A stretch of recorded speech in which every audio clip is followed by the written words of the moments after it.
Kabut asap yang menyelimuti kota Palembang akhir-akhir ini mengakibatkan pasien penderita penyakit infeksi saluran pernapasan akut atau ISPA di kota Palembang meningkat, khususnya di wilayah Pelaju.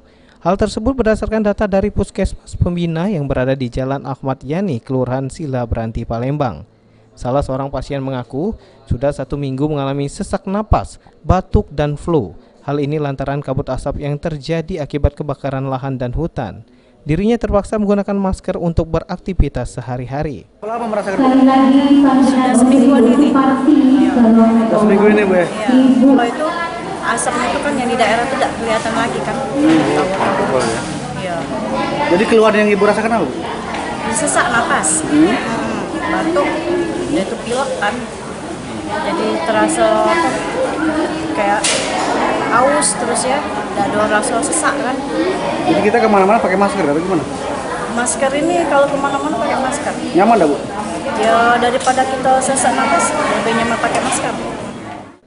Menurut keterangan salah satu dokter yang berada di puskesmas tersebut, Dr. Nilam Nur Cahaya mengungkapkan pasien ISPA yang terdata di puskesnya mengalami peningkatan hingga 90%. Pasien ISPA yang terdata di puskesmas tersebut mulai dari balita, anak-anak hingga orang dewasa. Peningkatan ISPA sekarang ini memang sangat banyak ya, karena lagi musim kabut asap.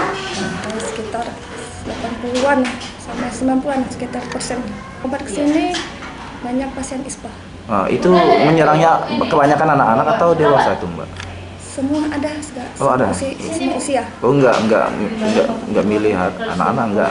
Anak ada, dewasa ada Dewasa. juga. Heru Wahyudi, PAL TV.